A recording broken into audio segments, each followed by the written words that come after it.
sweet friends, to my podcast, Loss and Healing. It's a podcast dedicated to navigating the profound journey of miscarriage grief. I'm your host, Dr. Rachna, and I'm honored to be your guide as we explore the delicate landscape of loss, healing, and hope. So, as promised, today we're going to be diving a little bit into how guilt and shame can impact our mental health after a miscarriage. Now, sweet friends, I want you to remember that I'm purposely not making these episodes too long. And the reason for that is sometimes when we listen to something that triggers us and activates our emotions, it can be hard to take care of ourselves in the aftermath. So I want to be very cautious of how long and how deep we go into these conversations in each episode. And that's not to say that we won't have longer episodes, especially when I invite some guests. But for now, I want to introduce these topics that are that can feel emotionally burdening and heavy, little by little. And that doesn't mean we won't ever revisit topics. We're always going to be diving back into certain emotions, certain feelings, certain way that our bodies, our minds, our hearts make us feel after a miscarriage. But I want to be very, very gentle with how we approach this topic. And at any time when we're discussing these topics, you find yourself feeling distressed, I want you to just pause.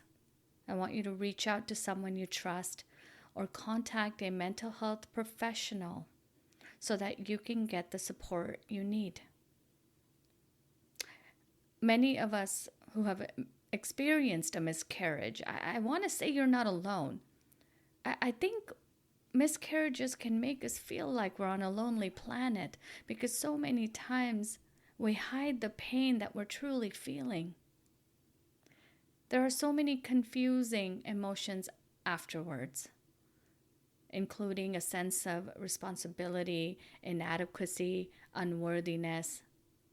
Today we're going to be exploring how guilt and shame show up.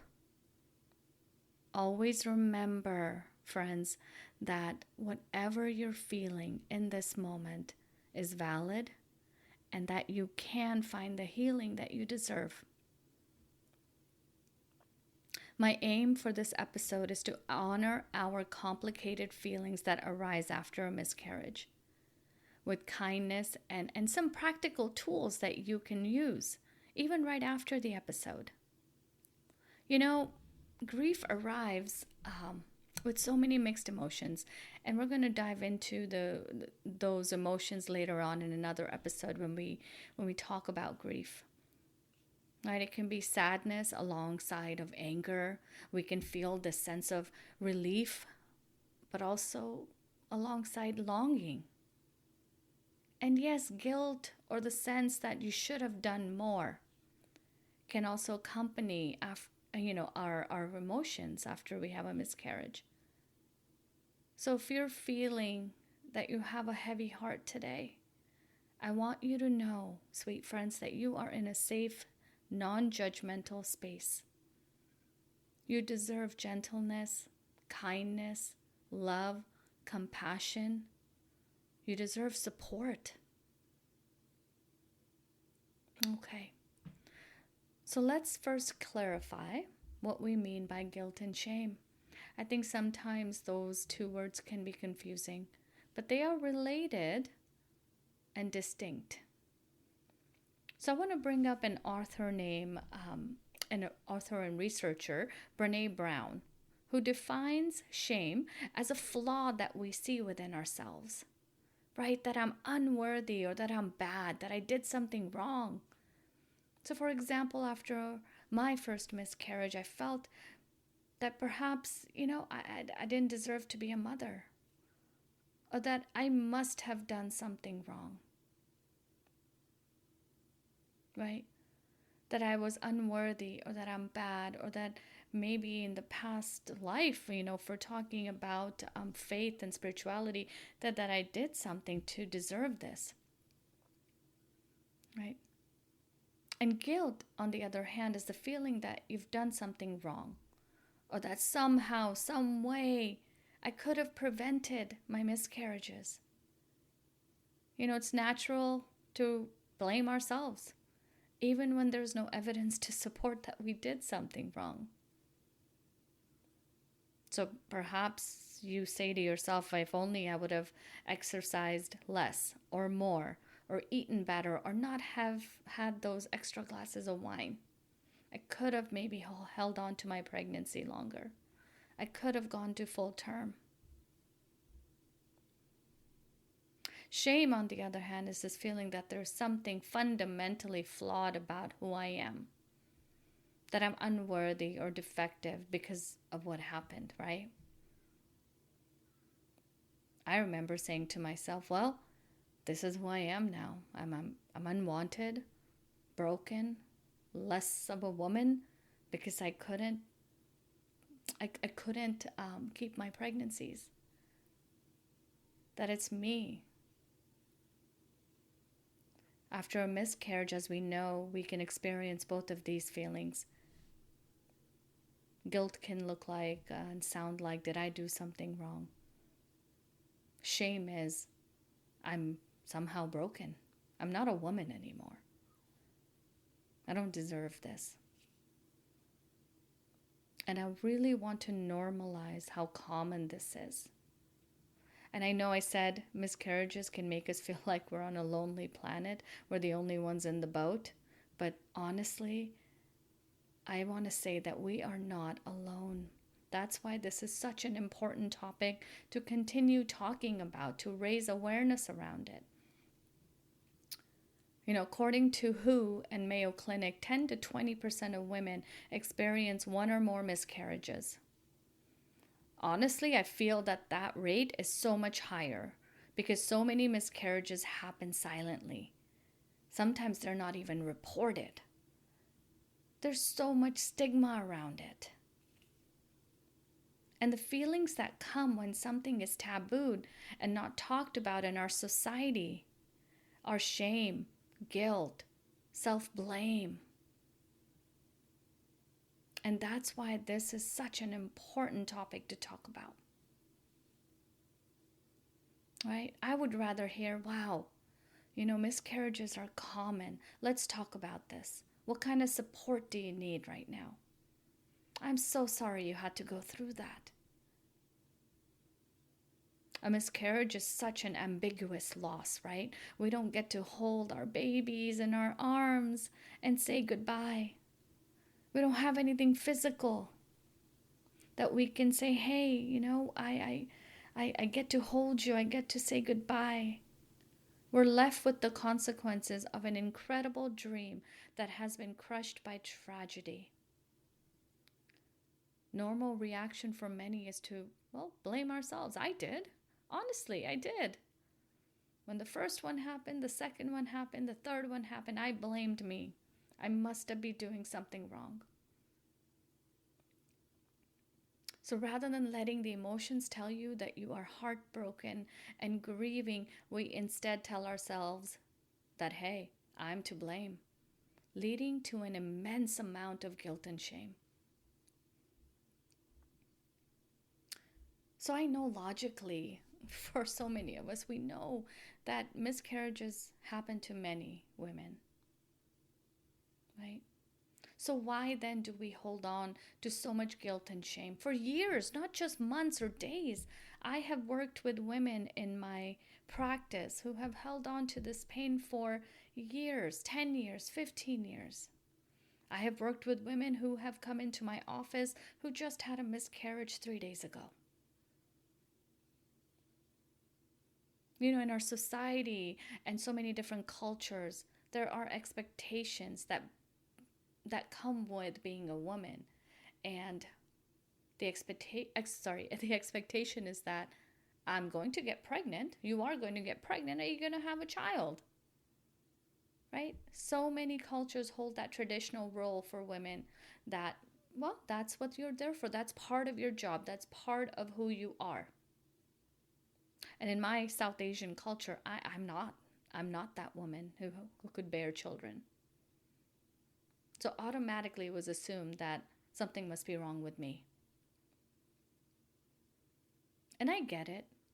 I'm the one who would have physically carried the child, right? So it's easy to blame me when there is no one or anything else to blame, right? But here's the thing.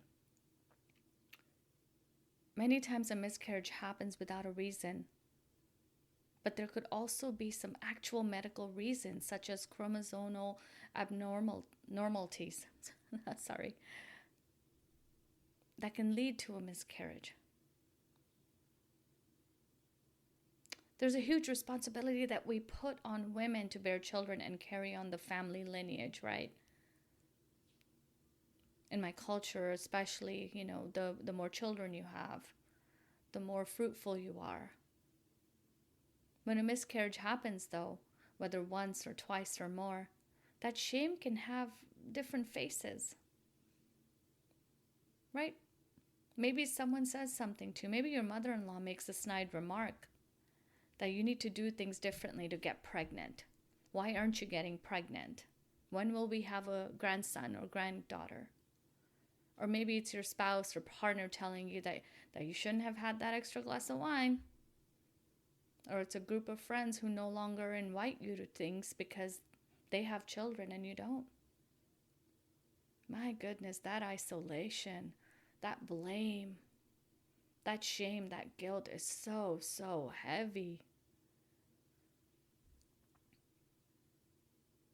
When a miscarriage is tabooed in a culture or society, it can lead to women feeling ostracized.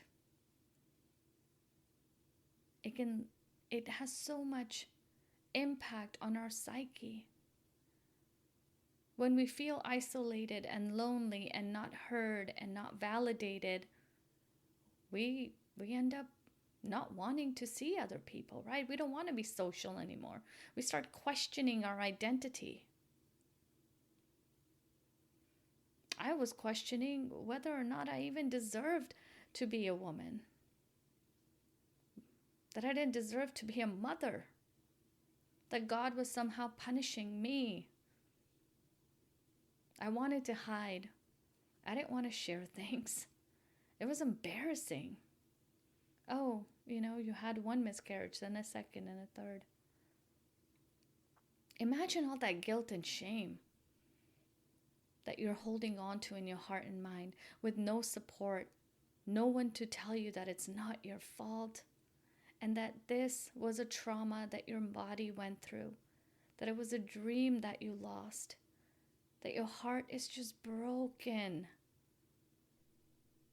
Even with the doctors and nurses, as wonderful as they all are, there's a lack of empathy after a woman is being told that she's had a miscarriage.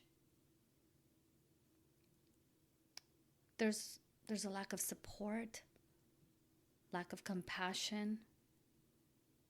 We're told to go home, monitor our bodies, which of course, makes sense. We need to. But I want to hear instead, hey, I'm so sorry you're going through this loss. Let me sit with you for a few minutes. You need to cry, just cry. It's okay. I'm here with you as your doctor, as your nurse. Just that little bit of assurance that I'm not alone, that you're not alone. But so many times we're left sitting there, grieving, feeling confused, shocked, angry, lonely. So my hope is that we continue to talk more and more about this,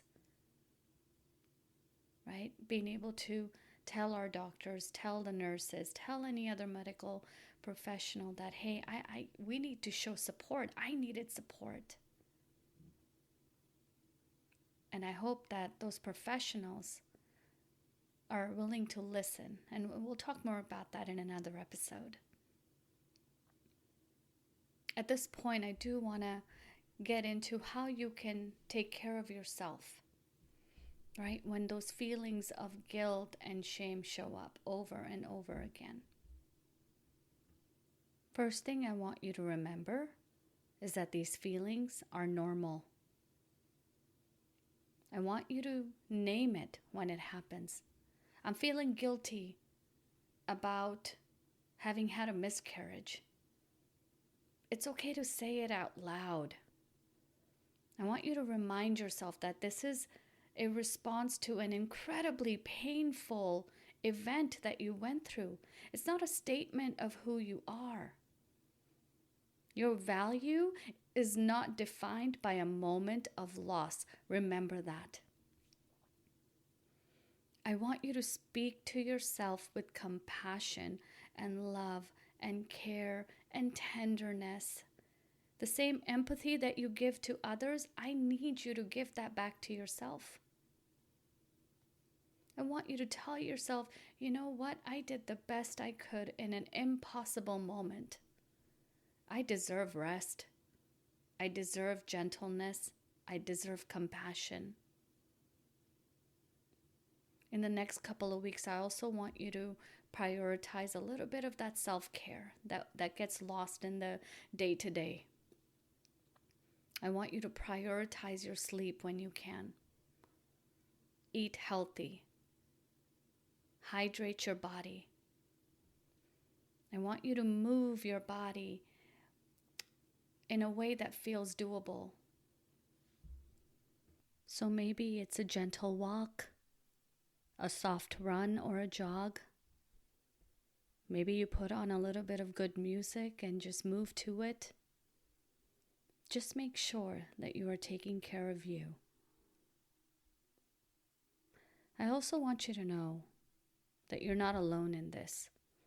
So at any time you may feel that the guilt and shame are beginning to overwhelm you, that they're persistent and not going away, I want you to reach out to someone for support, a professional therapist, a psychologist, someone who specializes in grief, who can walk with you in this journey.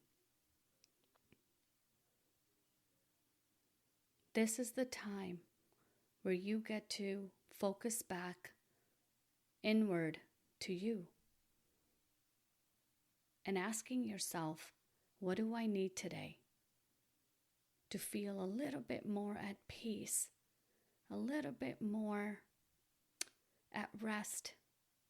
What do I need to do for myself to treat myself with love and gentleness and kindness? Because you deserve that. Sweet friends, thank you so much for joining me today. I know this is not an easy topic to talk about, to listen about, but I'm so glad that you're here.